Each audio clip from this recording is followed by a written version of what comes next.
Dossier Austin Theory.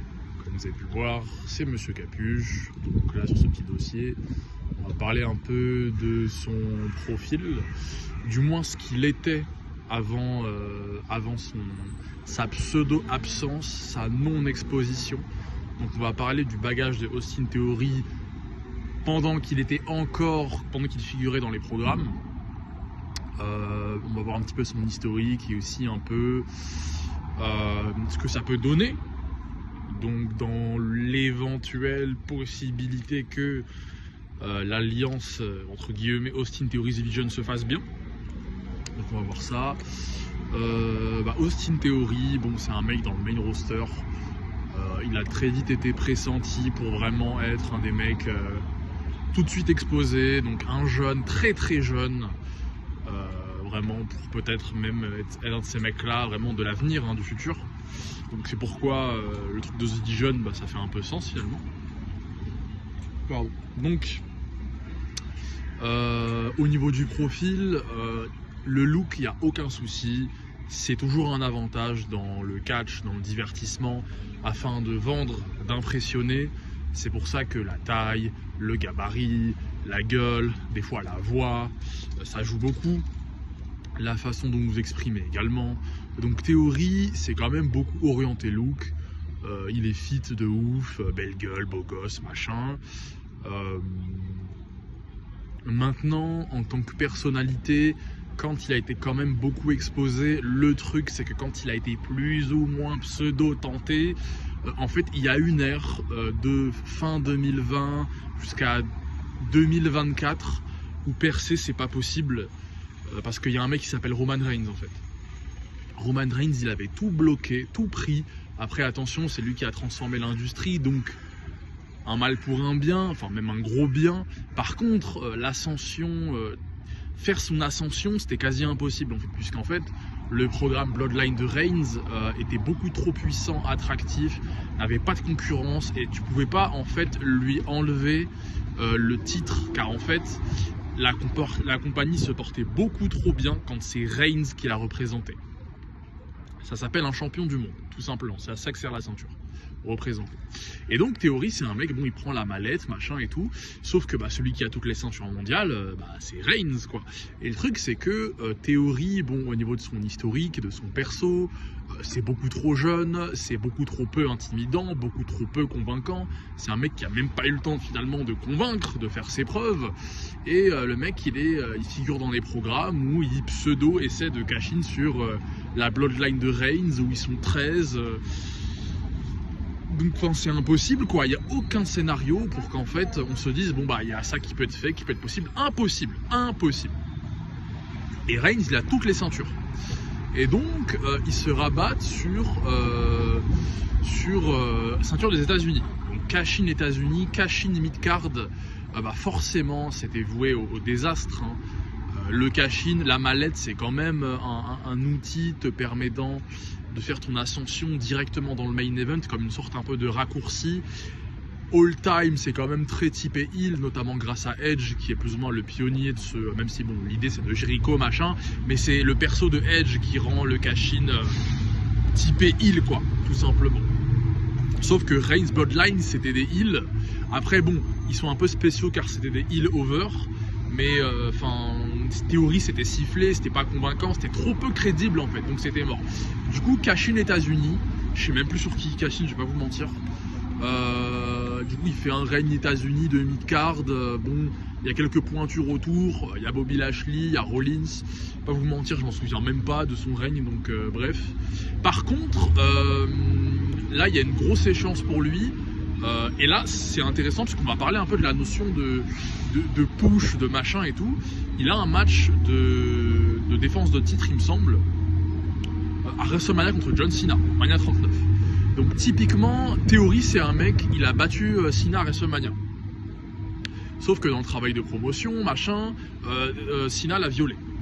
Il l'a violé, voilà, il l'a exposé au grand jour, il lui a clairement fait comprendre qu'il n'était pas prêt pour ce niveau-là, pour vraiment endosser ces responsabilités-là, dans le main event, machin et tout. De toute façon, il était trop jeune, machin, mais bref. quand tu as un match contre Cena à WrestleMania, c'est que, et quand tu es très jeune, c'est qu'il y a une volonté de vouloir quand même te booster. Et en fait, ce qui se passe, c'est que Theory, il bat Cena. Et en fait, Theory qui bat Cena, c'est le commencement de l'enterrement de Theory. Car en fait, ce n'est pas crédible.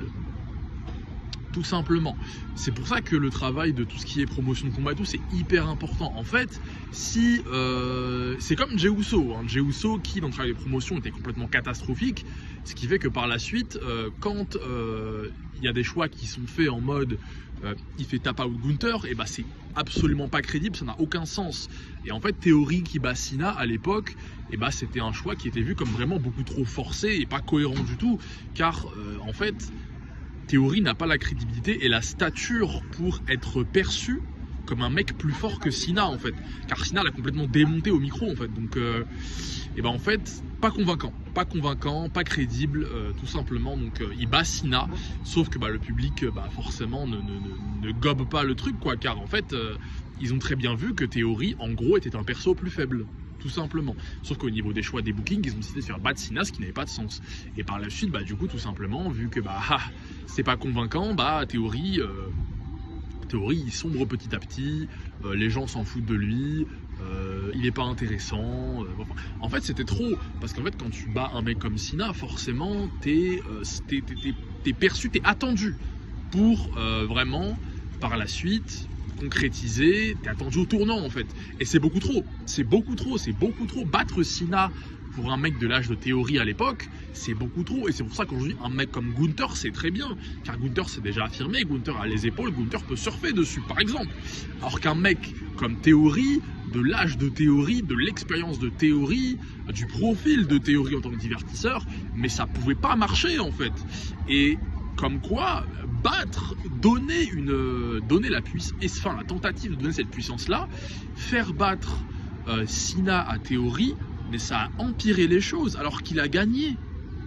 Et c'est aussi pour ça que, les gars, quand vous parlez de push, de machin, c'est pas parce que vous sortez tout de suite du gymnase, du cocon de NXT qu'il faut aller viser la ceinture indisputée. En fait, ça marche pas comme ça. Le gymnase et le main roster, c'est deux mondes différents en fait. Il faut prendre le temps de pouvoir s'affirmer, de monter progressivement, de peaufiner son perso, car les gens qui sont en arène de manière générale de semaine en semaine, c'est des gens, ils ont écouté Stone Cold, ils ont écouté Rock, ils ont vu Taker, ils ont vu Triple H, ils ont vu Cena, ils ont vu Reigns, ils ont vu Cody, ils ont vu Punk, ils ont vu Hogan peut-être, c'est légendaire en fait. Le niveau de divertissement est beaucoup trop puissant, l'attitude, le perso, c'est la clé en fait. Et quand vous avez des mecs comme ça qui sont trop peu affirmés, c'est juste pas possible, tout simplement. Donc maintenant, le truc de The Vision, The Vision futur. Après, bon, le truc de The Vision, le truc c'est que ça aurait été cool quand même de voir Theory, mais quand même sous l'aile de Rollins. Car c'est Rollins un peu qui était là en mode ouais machin, j'ai la Vision, je recrute les petits, je sais pas quoi. Même si à un moment il dit qu'il a pas besoin d'eux, de son Rollins, bref, vous connaissez. Mais ça aurait été cool quand même de le voir sous l'aile de Rollins, car là pour l'instant il y a quand même Breaker en tête. Bronson Reed il a fait un pas en arrière plus ou moins. Logan Paul, mine de rien, il prend beaucoup d'exposition dans The Vision, il parle beaucoup machin. Donc Theory, quel va être son rôle, est-ce qu'il a amélioré son bagage en tant que divertisseur, à quoi vont ressembler ses prestats, quelle lumière, quel niveau de lumière il va pouvoir prendre dans le groupe, est-ce qu'il va pas parler du tout, est-ce qu'il va quand même un peu parler, quelle position il va prendre, est-ce qu'il va prendre de la place, parce que là en fait c'est assez spécial. Il y a Paul Heyman bien évidemment, donc je pense que vraiment pour les premiers pas, maintenant qu'il a été reveal, ça va peut-être être Paul Heyman qui va du coup le prendre vraiment sous son aile, machin, qui va le faire parler un peu au niveau des segments et tout, donc à voir comment ça se passe, puisque du coup ce qui est dommage c'est que vraiment c'est Rollins un peu le mec de base qui veut faire, on va dire, qui veut donner de la lumière aux petits. Maintenant il est plus là, et en fait dans ce groupe il n'y a pas d'anciens, il y a que des petits. Il n'y a que des petits, donc il n'y a pas le truc où l'ancien peut donner de la validation en fait. Genre personne peut donner de la validation à Theory, c'est un peu ça le problème aujourd'hui. Il y a Paul Heyman, mais bon c'est pas un catcheur, c'est un peu différent. Donc à voir ce que ça donne, tout simplement. Voilà. Putain, 10 minutes sur Theory, je pensais pas. Allez.